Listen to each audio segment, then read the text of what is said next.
Hola, quiero hoy comentar hacer algunas anotaciones alrededor de lo que hemos hecho en estos últimos videos. Partíamos en la búsqueda de una descripción de una métrica o de un espacio que fuera espacialmente, esféricamente simétrico. O sea, si yo miro en cualquier dirección espacial, veo exactamente lo mismo. De ahí entonces encontrábamos que la métrica se podía restringir a dos funciones que dependían del espacio, de la distancia radial y del tiempo. Lo último que hicimos fue describir las geodésicas para el caso estacionario, donde esas funciones no iban a depender del tiempo. Ahora, algo que era importante era que no teníamos completa información de cuáles eran esas dos funciones, pero hoy trataré de dar algunas ideas que son más generales y además intentar ver que se puede, o en general se puede pensar en términos más allá de lo que ya conocemos para estas funciones, que son los límites de campo débil. Lo primero que quiero resaltar es que habíamos encontrado que cuando calculábamos las geodésicas aparecían unas cantidades conservadas. Y esto nos tiene que recordar algo que en su momento repasamos, que son las coordenadas cíclicas. Veíamos que si la lagrangiana no dependía de una variable, entonces su momento canónicamente conjugado era independiente del tiempo. Aquí tenemos algo similar con el elemento de línea, que está dictado por la métrica. Entonces, si la métrica resulta que es independiente de alguna coordenada, entonces la ecuación de movimiento o la geodésica se reduce a esta expresión de acá. Eso lo vimos. En el caso masivo, entonces teníamos aquí el tiempo propio. En el caso sin masa, teníamos un parámetro afín arbitrario. El hecho es que esto me está diciendo que lo que está aquí adentro es constante. Eso lo habíamos visto en el caso particular del tiempo y de la coordenada angular axial. Aquí lo estoy haciendo completamente general. Si no depende la métrica, que es en el único lugar donde puedan aparecer explícitamente las coordenadas, entonces la ecuación de la geodésica va a ser esta. Y eso implica que hay una cantidad conservada a lo largo de la línea de mundo. Esa cantidad conservada es lo que está acá. Ahora, eso que acabamos de hacer es completamente general y se puede entender también en términos de simetría, así como hicimos allá en su momento revisando la mecánica lagrangiana.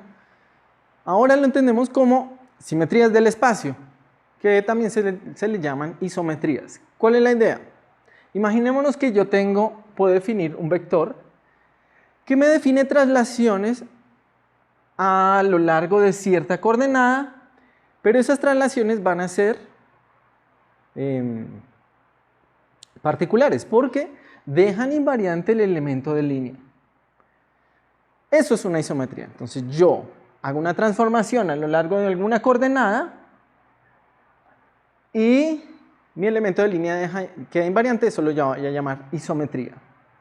Si esto sucede, entonces existe, y eso es lo que acabamos de hacer arriba, existe una cantidad conservada que es el producto interior entre ese vector que acabamos de hacer, que acabamos de definir, y la cantidad conservada constante que definíamos acá.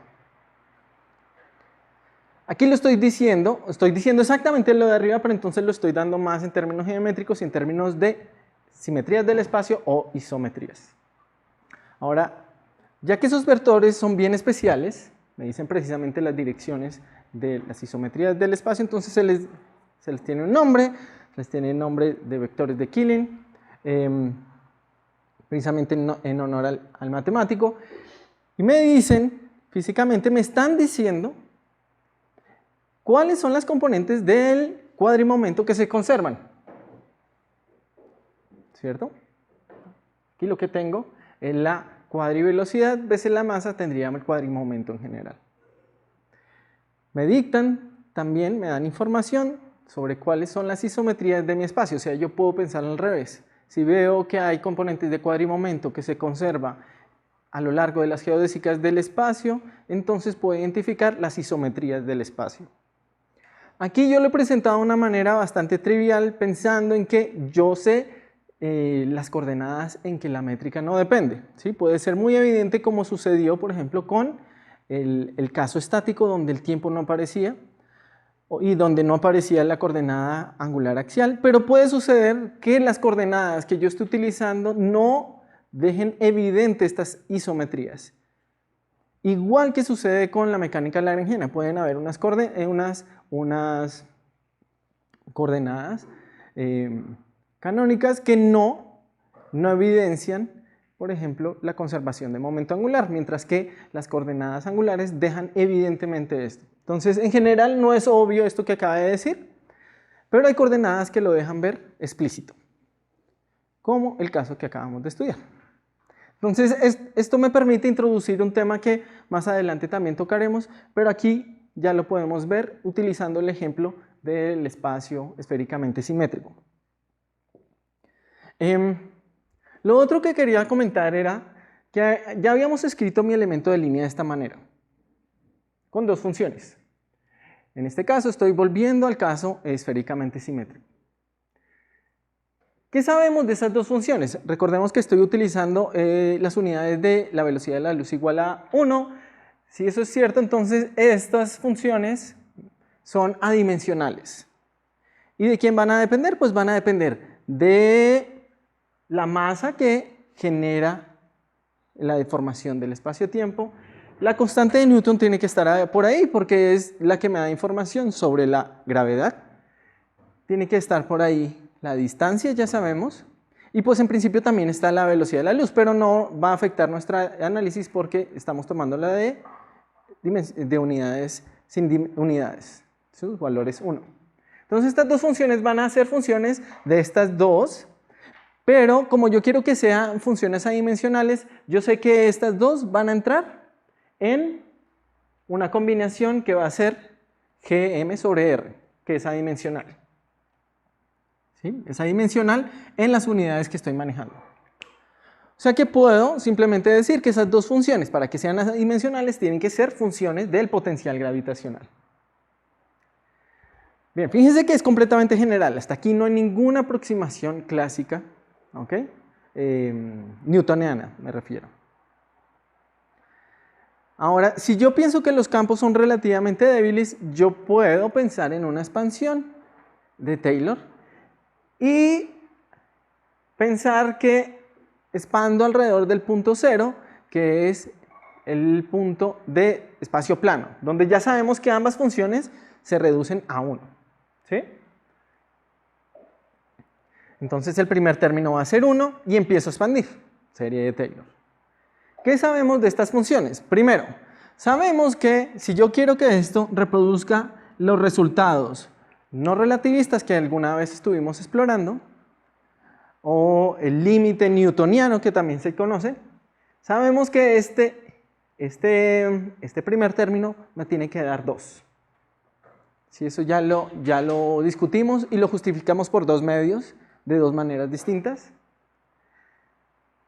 Entonces, con seguridad sabemos que al menos en esta expansión, este término tiene que ser 2 para que reproduzca lo que ya estamos prácticamente seguros que es el comportamiento de los objetos alrededor de un planeta, por ejemplo. El resto de términos se pueden ir parametrizando y esto se conoce como la parametrización o la expansión parametrizada post-newtoniana. ¿Por qué post-newtoniana? Porque precisamente me está diciendo los términos que mi aproximación no relativista no me da.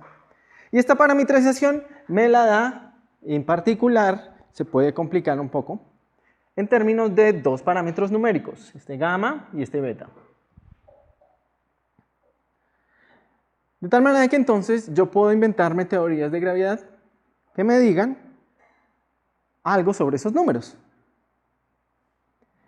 Y puedo entonces averiguar qué efectos a primer orden pueden aparecer debido a que mi teoría de gravedad no sea la teoría de Newton. ¿Cierto? En particular, si yo tengo la teoría de gravedad de relatividad general, la teoría de Einstein, tengo que estos dos parámetros tienen valor de 1. O sea que conozco este y este señor y puedo hacer correcciones, por ejemplo, a trayectorias de naves espaciales alrededor de planetas, utilizando las geodésicas que antes descubrimos. Pero como dije, puedo inventarme teorías y tener parámetros distintos. Hay una teoría muy conocida y muy, digamos, muy estudiada que se conoce como la teoría de Brans-Dicke. En particular, Dicke es una de las personas que ha estado detrás de los estudios más detallados del principio de equivalencia que hablábamos la última vez.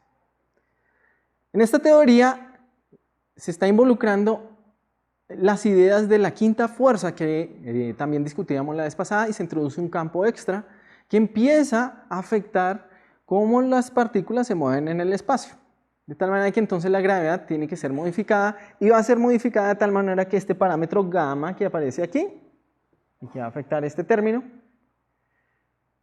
está en términos de un nuevo parámetro que es libre en esa nueva teoría, ese omega. Y ahora yo voy al experimento y testeo a ver si lo que yo veo en el comportamiento de las geodésicas ya en el experimento se aproxima a un gamma igual a exactamente 1, un beta igual a 1, o a un gamma que se aleja de 1. Entonces, cuando nació esa teoría, los datos experimentales eran tales que no se podía realmente diferenciar una de la otra, ¿sí? en la época de los 70s.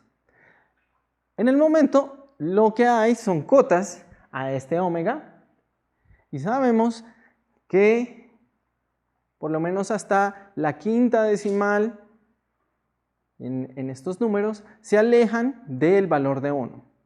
Entonces gamma y beta son aproximadamente 1 con 4 ceros y un número extra. Esto implica que este omega tiene que ser del orden de 40.000, por ejemplo. Y así entonces uno empieza a descartar esa teoría de Brans-Dicke. Uno empieza a decir, efectivamente, la teoría de Einstein parece ser mejor candidata que la de Brans-Dicke. Ahora nadie descarta que omega pueda ser así de grande. Llega un momento en que uno pensaría que omega podría ser infinito y podría reproducir lo que tiene Einstein, sino que hay unos problemas de consistencia por ahí.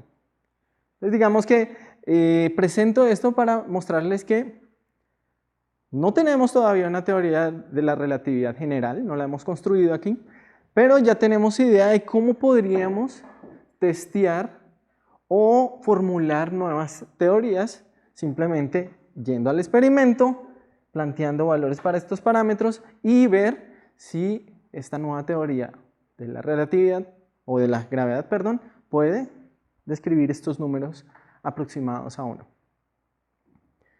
Con estas herramientas entonces ya estamos preparados, creo que no podemos aplazarlo más. Vamos a empezar a plantear algunos elementos matemáticos que nos van a permitir ya descubrir las ecuaciones de Einstein. Pero eso será desde la próxima vez. Hasta luego.